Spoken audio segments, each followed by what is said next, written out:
Vous êtes ici, M. Pagnol, pour une raison bien spéciale, pour présenter l'œuvre de votre grand-père. Exactement, je viens présenter 3 films, Topaz, Le Spoons et Naïs au musée du Québec. Donc, vous êtes ici pour parler, pour raconter des anecdotes, j'imagine. Oh oui, j'espère bien raconter quelques anecdotes, j'en connais quelques-unes. Je crois qu'il va y avoir des questions avec le public et bon, je réagirai en fonction.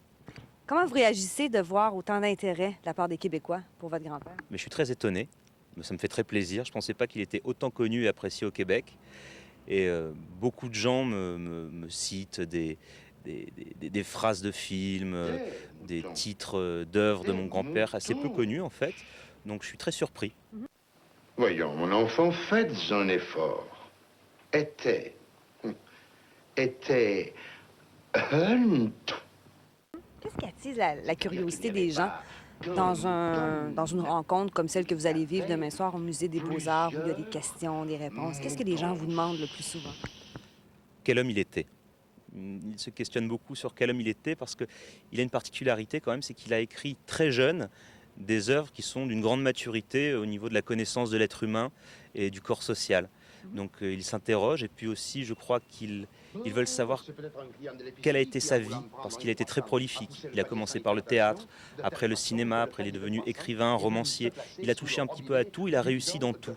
Donc les gens se questionnent vraiment sur sa personnalité, sur ses rencontres, sur sa vision de la vie.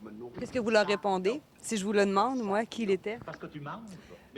J'ai l'habitude de dire que peut-être comparé à un philosophe du siècle des Lumières, c'est-à-dire quelqu'un qui s'intéresse aussi bien aux mathématiques qu'à la littérature, qu'à la philosophie, à la médecine. Il était curieux de toutes choses et je crois que la chose qui l'intéressait le plus était l'être humain. Et un jour on lui a posé une question, il a répondu « Si j'avais été un peintre, je n'aurais fait que des portraits ». Si ton père savait que tu es dehors, c'est pas prudent, tu sais, Naïs. Je sais. Écoute, Toine. À toi, je peux dire la vérité. Pourquoi vous avez décidé de s'intéresser à son œuvre et d'en faire une carrière maintenant aujourd'hui? Ça s'est passé tout à fait naturellement. J'étais assistant réalisateur, j'ai fait ce métier pendant environ 5-6 ans. Et puis un jour j'ai dit à ma grand-mère, Jacqueline Pagnol, écoute, ce serait bien qu'on sorte les films de papy en DVD. Elle m'a dit, bon bah écoute, on a une compagnie, enfin on a une société, la compagnie méditerranéenne de films, que mon grand-père a créée. Et elle m'a dit, bon, ouais, va voir ce que tu peux faire. Donc j'ai sorti un coffret Marius, Fanny, César.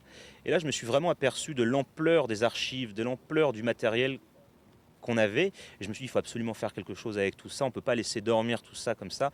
C'est comme ça que j'ai décidé de faire restaurer les films. D'ailleurs, ils sont restaurés au Québec, à Montréal, par une société qui s'appelle Vision Globale.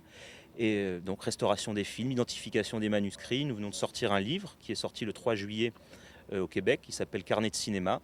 Ce sont des textes autobiographiques complètement inédits de mon grand-père qui couvrent la période 38-48 où on apprend pourquoi il a dû se séparer de ses studios pendant la guerre, son action culturelle pendant la guerre et puis après l'immédiate après-guerre, ses réflexions sur l'invasion culturelle américaine en France, la défense du cinéma français, de la langue française, tout ça, c'est assez intéressant.